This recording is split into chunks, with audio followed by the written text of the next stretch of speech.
Welcome to EPG Pathshala. Today we are going to discuss the module, The Basics of Locke's Epistemology.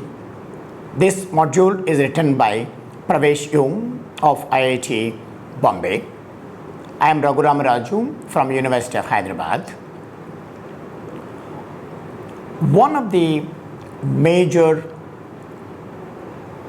aspects of Locke's epistemology is, according to Locke, the theory of knowledge seeks to evaluate the certainty of assertions or judgments that we make about the things that we claim to know.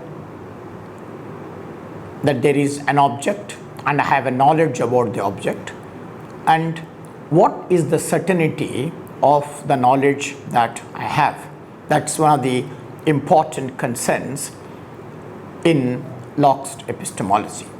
And the second important concern in Locke's epistemology is how to investigate the legitimacy of my knowledge claims. I have a knowledge. What is the legitimacy of this knowledge? That's the major concern. See, one is how to evaluate the certainty of my assertions. The other one is to investigate the legitimate basis of my assertions. These are the two important points that surround Locke's epistemology. Here it is important to note that Locke is not interested in discovering new truths about the world, but to know what the world is. How do we know about this world? What is the certainty of my knowledge, and what is the legitimacy of my knowledge? That is the very important concern of Locke. Locke, in this enterprise, is interested in demarcating what is the legitimacy of knowledge and what are the illegitimate claims about knowledge.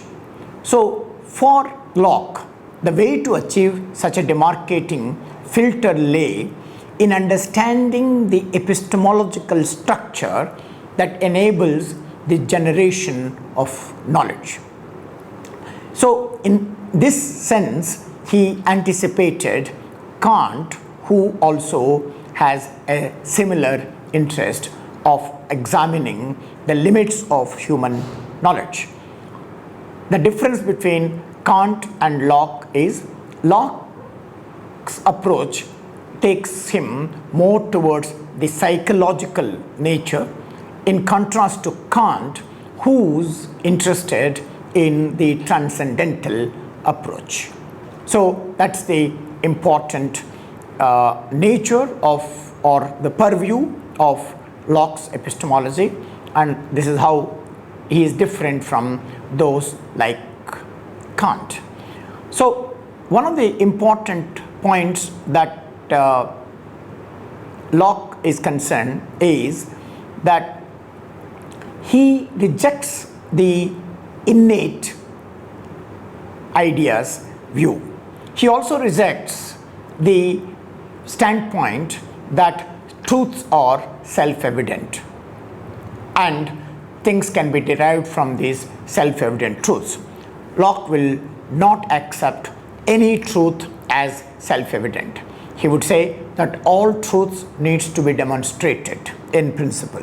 That's his major concern. So he is different from every philosopher who agree that truths are self-evident. Locke outrightly rejects the self-evident truth of any claim. In addition to rejecting the self-evident nature or claims about truth, Locke rejects the innateness of ideas.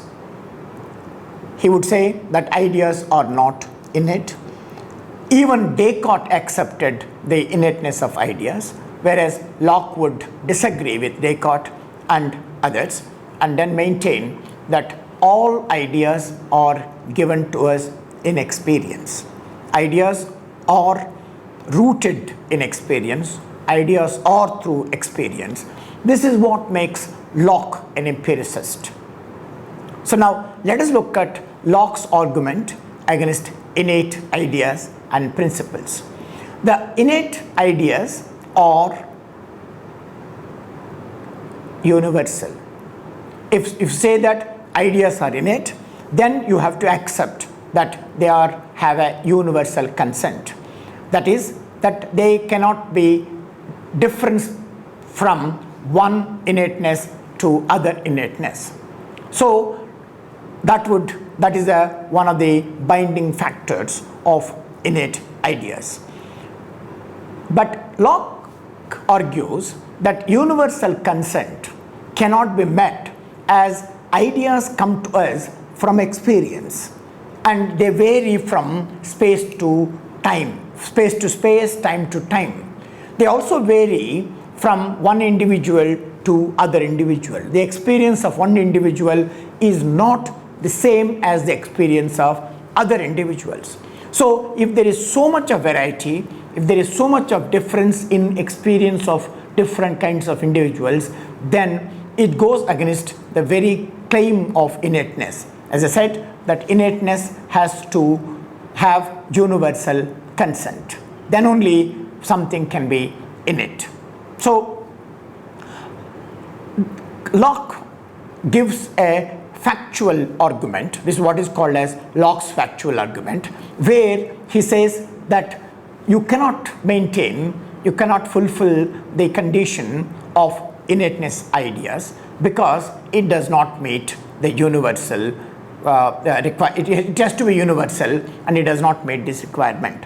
For instance, he gives this argument against the innate ideas view when he says, for instance, if ideas are innate, then children should also have ideas.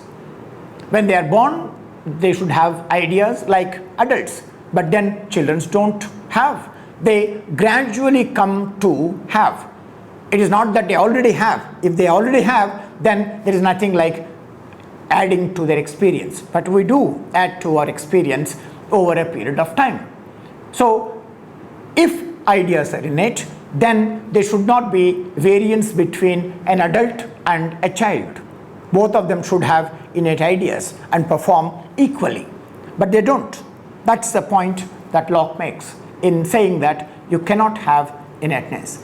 The other important point that Locke points out is, how about idiots? There are some people who are idiots, and if they are idiots, okay, then if ideas are innate, then the ideas should be in idiots too. But you know that they don't have ideas, don't have ideas. Now, how do you explain the fact that idiots also have ideas when they don't have? So if you accept innateness, then you should have invariance across the spectrum, where everybody, depending upon their capacities, their state of affairs, should have. And the fact is that it is not the case. So that is a factual argument from Locke that rejects the innate ideas thesis. In addition to the factual argument, Locke also gives a logical argument in rejecting the innate ideas thesis. That is, that Locke argues that even if there were very certain principles and ideas that were shared by vast majority of mankind, it would even then not prove that these principles are innate. In other words, universal consent does not establish innate ideas, and this for him is because the argument is a logical argument. So logical argument along with factual argument are the two arguments Locke offers in rejecting the innate ideas thesis. There is a logical fallacy, according to Locke, in deducing innate ideas. Even if you assume that the human race does universally accept certain principles or ideas, the fact of this universal agreement does not by itself entail that the idea or principle is innate. There can be a counter to Locke's critique of innate ideas.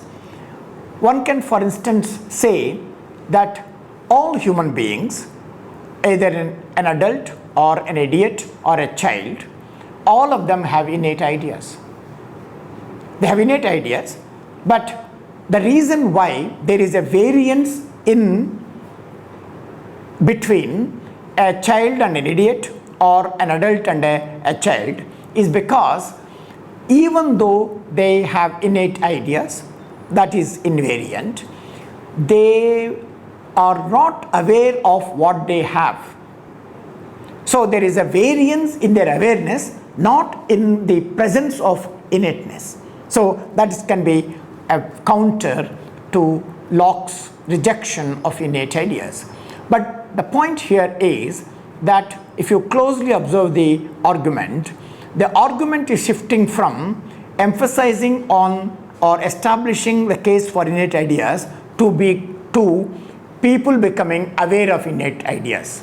So, the shift actually does not go in favor of innate ideas, but the focus is shifted to the awareness of innate ideas. So that still makes Locke's case strong.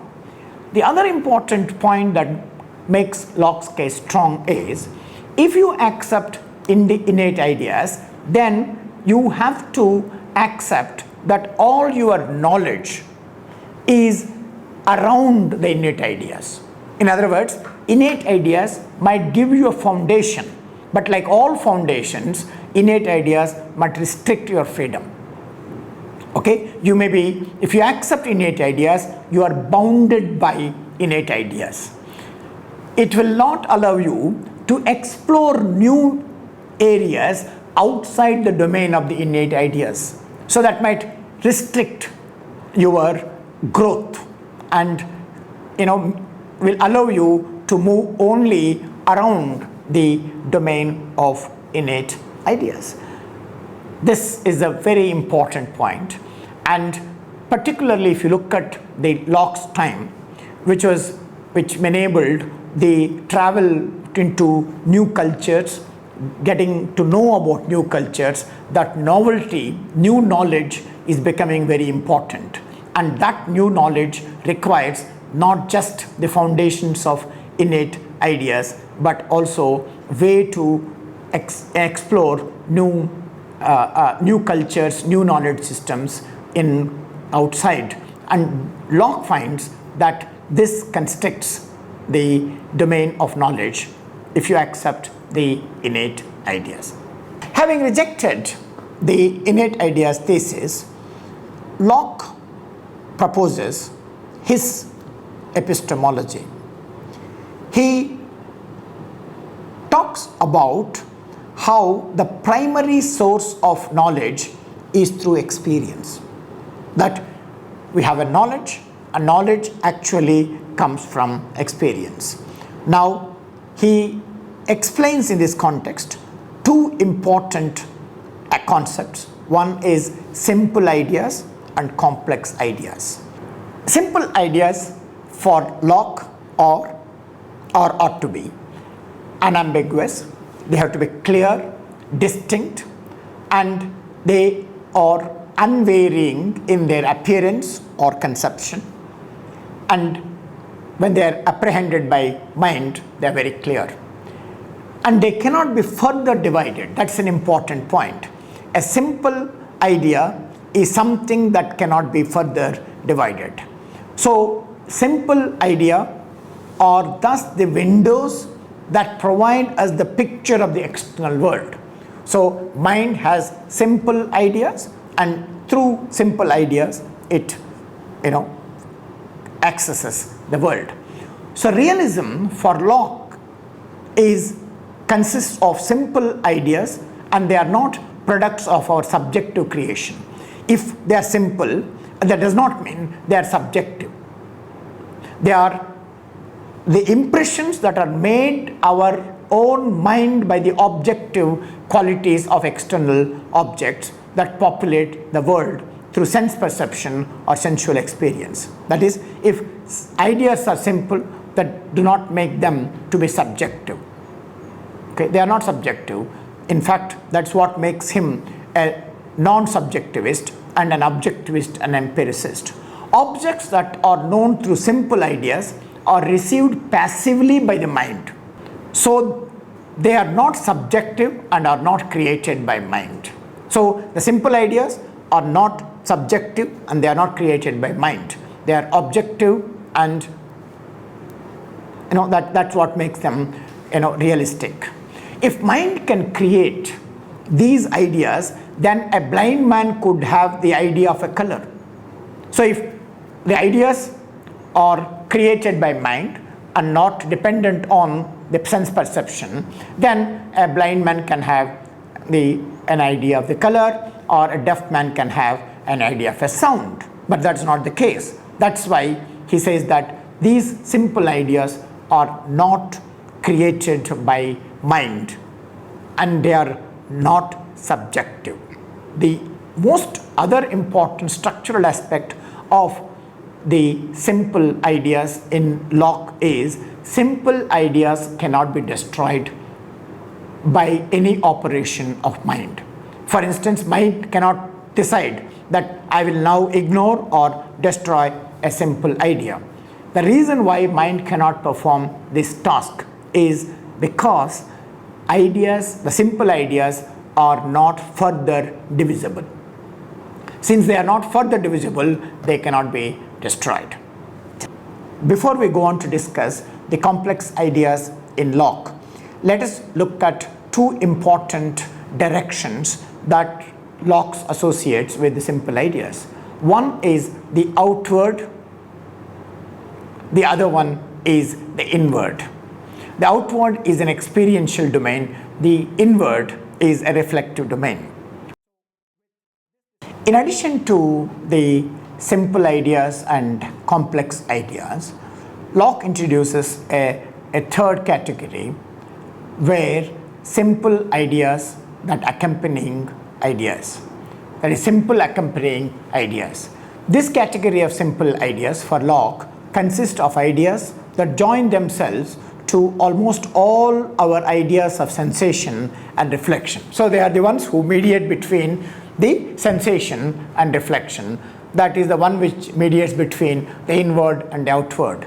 These are not created again by mind, but rather ideas that are merely received by it. Further, he asserts that such accompanying ideas are distinct from the simple ideas of either sensation or reflection that they accompany. Ideas of pleasure and pain, or delight and uneasiness, both bodily as well as those arising by virtue of thoughts, along with other ideas of existence, unity, power and succession, are for Locke such accompanying simple ideas. That is to say, for Locke, almost all of our simple ideas of sensation and reflection are accompanied by the idea of pain and pleasure, the idea that one has the capacity to bring about a change in another body, the idea that one idea temporarily follows another idea, the idea that every simple idea of sensation or reflection brings along with it the idea that it really exists. The formulation of this third category of simple ideas not only shows that Locke upholds the tenets of realism, but more importantly, it enables us to understand that given that ideas of existence as well as causes are simple accompanying ideas, the reality of the external world and the causal relations are beyond our doubt. So let's just recapitulate what we have done so far. Locke rejects innate ideas. Mind for Locke is like a white paper. It's like a tabula rasa. The foundation of ideas of knowledge are through experience. All our knowledge is ultimately based on natural source of experience, and that's why he is called as an empiricist. So mind for Locke is absent of ideas to begin with. However, it already has in place its natural operation. Through it acts upon the ideas that we receive through our sensation. Thus, our experience furnishes us with simple ideas of sensation upon which the natural operation of the mind acts. Mind has the capacity to distinguish, to compound or bring together simple ideas to form another distinct ideas or abstractions. Simple ideas populate our mind through the source of experience, as I already pointed out. Mind is a faculty of retention. It retains many things that come through experience. We consequently manage to construct a variety of ideas by subjecting these simple ideas to the various operations of the mind. Ideas that are created through the various operations of the mind upon simple ideas are categorized by Locke as complex ideas, as I already pointed out. Thus, the first distinguishing feature of complex idea is that in contrast to simple ideas, they are generated when the mind actively works upon our simple ideas.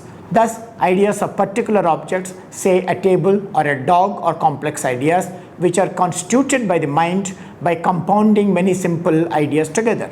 However, complex ideas is nevertheless construed by the mind as a single entity or ideas, and thus we can signify it by one name. Having discussed the simple ideas and how simple ideas get related with each other, now let us look at Locke's complex ideas.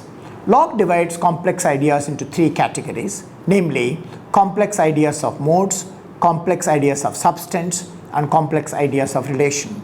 Since his purpose is to establish the thesis that all of our complex ideas can be shown to be ultimately grounded upon simple ideas, Locke proceeds to show how the various simple complex ideas that furnish our mind can be shown to be either simple ideas of sensation or reflection themselves, or complex ideas based upon them. Locke further classifies complex ideas of substance into two further categories, namely complex ideas of single substance like table and sheep, complex ideas of collective substance like flock of sheep or an army. Complex ideas of modes, which are further divided into complex ideas of simple modes, for instance 2, the number 2 or a dozen, and complex idea of mixed modes like the obligation, a lie, drunkenness, murder, and things like that. For Locke, no complex idea of modes, either simple or mixed, can be conceived to exist independently. Thus, one cannot conceive of gratitude just existing on its own without conceiving of someone who feels the sense of gratitude. Apart from the complex ideas of substance and modes, Locke's category of complex ideas consists of complex ideas of relation. According to Locke, through the operation of comparing, the mind can relate two ideas to form a complex idea of relation. Thus, for instance, by comparing two simple ideas of two distinct shades of white, the mind could generate the complex idea of white or brighter. But more importantly, Locke holds that our complex ideas of relation also include those complex ideas that essentially implicate another idea in a relation. Thus, the idea of husband or friend is a complex idea of relation as well, given that the idea of a husband essentially evokes the relation of a man with a woman, and the idea of a friend evokes the relation of one individual with another. Locke's category of complex ideas of modes is of great importance to his reflection on morality, given that he employs the notion of modes to elucidate our ideas of morality. Locke believes that the large number of our moral ideas are complex ideas of mixed modes that combine simple ideas of reflection as well as of sensation to form a single complex idea. Locke holds the mind's operation of abstraction to be responsible for the generation of our abstract ideas. Abstraction is one operation that the mind of other animals, brutes, lack, thereby acting as a distinguishing mark that distinguishes human beings from animals. Likewise, Locke maintains that abstract ideas help us to economize on naming our ideas by enabling us to refer to many particular ideas of the same kind by a common name. However, Locke believes that such universal ideas are not merely hollow linguistic denominators, but rather refer to a concrete and a distinct kind of idea that is construed by the mind by abstracting all the accidental simple ideas from a particular complex idea of an entity. Locke talks about that there are two kinds of relations between two different kinds of ideas. There can be agreements or disagreements, and some of them are known to us intuitively. For instance, there is a mathematical proposition and we know it intuitively. If a mathematical proposition is wrong, we also know it intuitively. Okay, the green is known to us intuitively. For instance, if you say that green is black, then we know that it is a false statement, and we also know this intuitively. Okay, but in addition to knowing knowledge through intuition, he also talks about knowledge through demonstration. Like there is something about which I do not know, a statement is made, and the statement is demonstrated to me why it is true or not. So this is the demonstrative truth. So I go to a particular place and they tell us this is a so and so fruit. I don't know what is that fruit, what that fruit is, whether it's a good fruit or bad fruit, whether it's tasty or not. Now somebody tells me that this is a good fruit and it is a very tasty one. Now I know it through demonstration. Yes, sir. So to summarize, Locke rejects innate ideas, and then he talks about simple ideas and complex ideas, and in between he talks about the relation of simple ideas with each other and also the relation of complex ideas with each other. And then you have, for instance, he does not subscribe to subjectivism. For him, all knowledge is objective. All knowledge is objective. Mind plays only a passive role in receiving experiences or sensations from outside. That is the reason why Locke is considered to be one of the foremost empiricists from the modern Western philosophy. Thank you.